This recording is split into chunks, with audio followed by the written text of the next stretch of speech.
Magandang hapon po. Ako po si kapatid na Ara Alejandro at ito po ang INC News Update sa oras na ito. Bunsod ng tuloy-tuloy na pagbuhos ng ulan sa mga nakaraang araw dulot ng habagat, nakaranas ng pagbaha sa iba't ibang lugar sa lalawigan ng Bulacan. Tuluyan namang gumuho ang lupa kasama ang ilang kabahayan sa Barangay Paltaw, Pulilan dahil sa hindi natapos na flood control project. Kahapon, nagpaabot ng agarang tulong ang Iglesia ni Cristo sa mga apektadong residente sa pamamagitan ng proyektong Lingap sa Mamamayan. Sa pangunguna ni kapatid na Augusto Galapon, tagapangasiwa ng distrito ng Bulacan, isinagawa ang paglingap sa mga area ng Baliwag, Pulilan, Plaridel, Pandi, Angat, Candaba at San Rafael. Tumanggap ng mga relief packages ang mga residente upang makatulong sa kanilang dagli ang mga pangangailangan sa pagkain.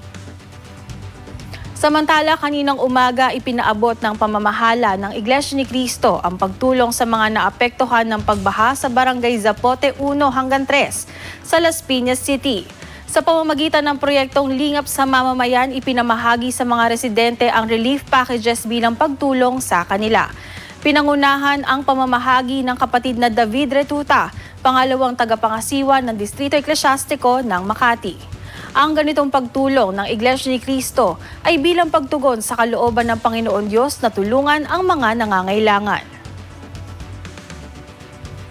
Mula po sa lokal ng Zapote, dito po sa distrito ng Makati, kami pong mga kapatid ay buong puso na nagpapasalamat sa kapatid na Eduardo V. Manalo, ang aming tagapamahalang pangkalahatan, at sa kapatid na Angelo Eranio Manalo, ang amin pong pangalawang tagapamahalang pangkalahatan, sapagkat nagunita po nila kami sa kabila po ng mga kalamidad na dinanas, ay nagkaloob po sila ng lingap para po sa amin.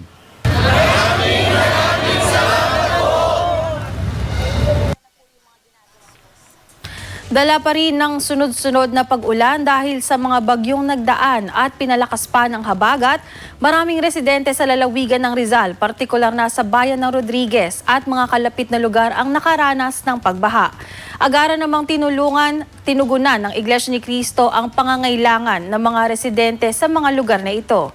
Agad na isinagawa ng scan officers ang rescue missions para sa mga naapektuhan ng flash floods at landslides. Kaninang tanghali isinagawa ang Lingap sa Mamamayan sa Tagumpay Housing ng Iglesia ni Cristo sa pangunguna ng kapatid na RJ Arizala, tagapangasiwa ng Distrito Eklesyastiko ng Rodriguez. Maayos na naipamahagi ang relief packages sa mga residente na apektado ng kalamidad.